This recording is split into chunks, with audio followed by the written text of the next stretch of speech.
જોઈ લો, આ છે સોયાબીન. સોયાબીનની ખેતી કેટલા સરસ થયા છે સોયાબીન. આ છે મારા બાપુજીની મહેનત. જોઈ લો, આ એટલા બધા સોયાબીન છે. અને હવે અહીંથી એટલો કપાસ. જો આ કપાસ તો થોડોક એવો જ છે,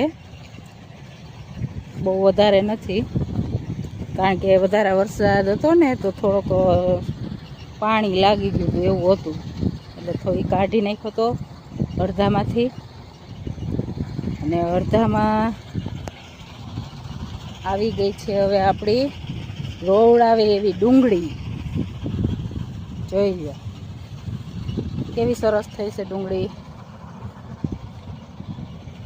છે ને મસ્ત. વાવ,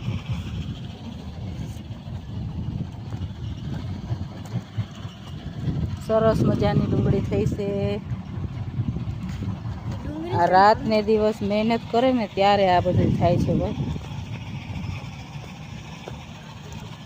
આ ડુંગળીનો પાક છે એટલો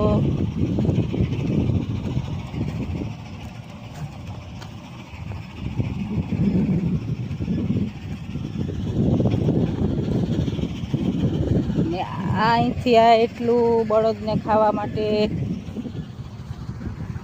થોડીક જાહેર છે કે એ ખબર નથી, પણ શું છે, પણ છે કંઈક બળદનો ચારો. પછી પાછી થાય છે ડુંગળી ચાલુ. જોઈ લો,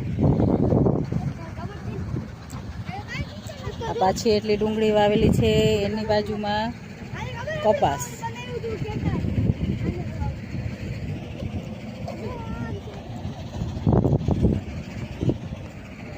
જો આ એટલી ડુંગળી આમાં થોડીક આછી થઈ વરસાદના કારણે છે ને, થોડી થોડી બળી ગઈ છે, પણ છે સરસ. તો જોઈએ